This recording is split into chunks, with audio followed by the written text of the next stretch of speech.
So on today's Rookie Moves, I'm going to be talking about customer deposits, because I know as a new dealer, one of the rookie moves is thinking that you have to take a customer deposit to secure the car, thinking that you got to take a deposit to make sure that you hold the customer to buying the car, all that kind of jazz.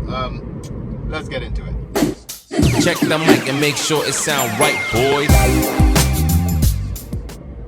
Now, why I call taking a deposit on every single deal is a rookie move is until you don't do this business for a minute, or until you do this business for a minute, then you start to realize who the deposit protects. What is the purpose of a deposit? So let's try to understand that first.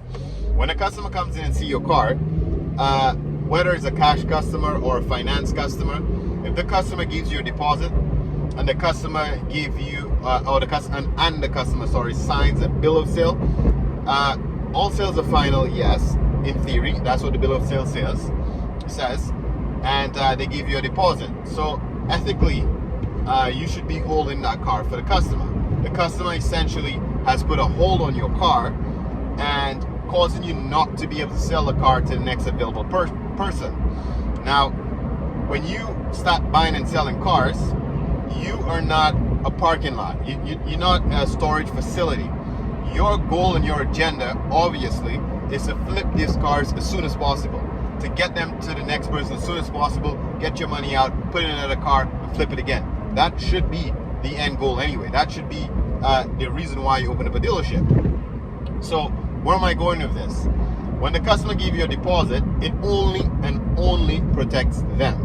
It only protects the customer because the customer now have the right to have your car on hold.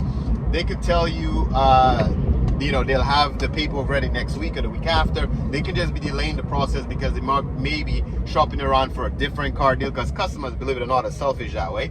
They do not care that you have the car on hold for them. They may go shop around at multiple different dealerships, and then when they find a car deal that's better than the one you offer, or maybe a car that has a sunroof or a feature that yours didn't have, then they'll buy that one and give you some lame excuse why they want the deposit back. Now you'll think, the fact that they gave me a deposit, I can just take the deposit. I can keep the deposit for my inconvenience. But no, you cannot. If you plan on keeping the customer deposit, you would have to prove that you lost the equivalent amount of money, exactly what the deposit is, because the customer didn't buy the car. What does that mean by that? So basically what OMVIC is looking for is, if a customer tries to cancel a deal and you want to keep the customer deposit, the purpose of keeping the deposit is not supposed to be as a punishment, like, screw you, you didn't take my car, I'm taking your deposit. You're supposed to prove your losses. You have to prove that because the customer didn't buy the car, let's say they gave you $500 deposit, you actually lost $500, meaning the customer requested you to tint the car, and then it cost you $200 to tint the car. The customer requested you for a special type of detailing that you did. If they had any special offers or any special requests that you had to do that cost you more money that you probably would not have done for another customer, you would have to prove that, and then you can keep the deposit. But if the customer know that they were just holding the car to shop around, they most likely would not have given you any extra things to do to spend money. They just put a deposit on to keep shopping around. So the point is, to keep the customer deposit is not as easy as you think. It's not as easy as you think, just saying, okay, you didn't buy the car, I'm gonna keep your deposit. It doesn't work that way. So that's why this made it in our rookie moves here today. So don't be fooled. Don't think because they put a deposit on the car, it is basically end game and they have to take the car. So here is when I believe you should be taking a deposit. If a customer is a cash customer and the customer expressed to you that they do not need financing and they'll be paying for the car in cash. If the customer chooses to give you $1,000 deposit or $500 deposit, depends on the value of the car and whatever you choose to take as a deposit, and then there is nothing else that you are waiting on from the customer, meaning it's really on you now. The customer is like, whenever you can get the car ready, I'm ready to pick up. I think it's safe to take a deposit. You go ahead, you put the car in the customer name, the customer get the insurance, you call them to pick up the car, and they pay you the rest of the money. It's as simple as that, cut and dry. Because if you're not relying on the bank, because it was not a finance deal, to register the car, that means you're relying on the customer to tell you, go ahead, green light, go register the car.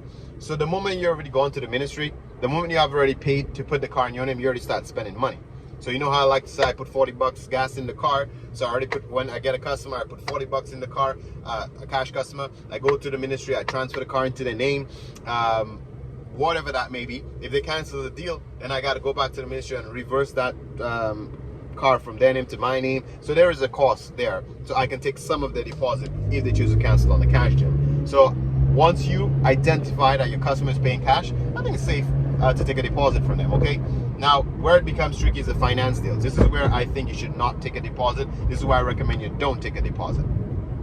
If a customer comes into your office and they decide that they want to finance your car, especially as a new dealer, most of you guys here who are watching here are probably new dealers, so you don't have your own banks yet. You're probably going to be using a broker, and if you're working with any lenders, they might be high-risk lenders. So if you're working with any of these people, the finance process can take a minute, and it doesn't mean that the customer is going to agree with the interest rates and that kind of stuff yet. So the way I would structure that deal, do not be a rookie and take a deposit. Don't take a deposit. Make the customer fill out a bill of sale. Let them know that it's a no obligation check, meaning there is no holds on my vehicle. I'm not holding my vehicle for you until you sign the official contracts with the lender or the bank or the broker, whoever is financing that car for you. Make that super clear. That means the customer comes in and see the car, they decide they want financing, you give them the finance application. That means you're putting the fire under their ass. If they're serious about buying the car, there is no hold on the car until they agree with the terms and conditions of the financing from the lender, you know, essentially. So that's why you do not want to take a deposit, because if they already put a deposit in the car, they can take time, they can say the interest rate's high. I've seen it all. They drag their feet, and you're stuck in the middle. You have your car on hold, you can't sell to somebody else, and then you have to wait on that customer. So I need you to understand that. Don't take a deposit. If I can say it any other way, don't take a deposit if the customer is financing the car until they have finalized the finance contract and they basically agree to the terms and conditions of finance, and the bank tells you it's okay to go register the car to the client now. You can take a deposit if you want then, but regardless, the deal is basically on its way to being closed. It's happened to us personally already, where even if we take a deposit, and that's the only reason I can teach you those things is based on our own experiences. We've taken a deposit, send the car out for financing, and between waiting for approval for the financing and the customer signing the contract, they've changed their mind multiple occasions. And because we don't have the banks directly and we're dealing with brokers, as long as they didn't sign the contracts with the brokers as yet, and they express to us that they need financing, OMVIC will null and void your deal, because on our bill of sale will not have had any interest rates, any lending fees, which is supposed to be disclosed, but we will not know that what those fees are.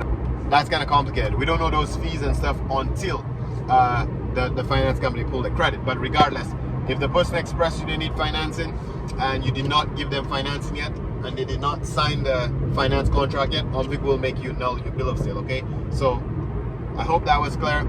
I hope you can learn from that, because the first money is the best money. So if a finance deal is pending and there's no deposit on it and the customer comes with cash, sell your bloody car, okay? Don't worry about it. The customer will get over it, because if they find a better deal, they always do what's best for them, and they end up buying the next available car. You know what I mean? So do what's best for you and go get that money, okay? Thanks for watching, and I'll catch you in the next one. Peace.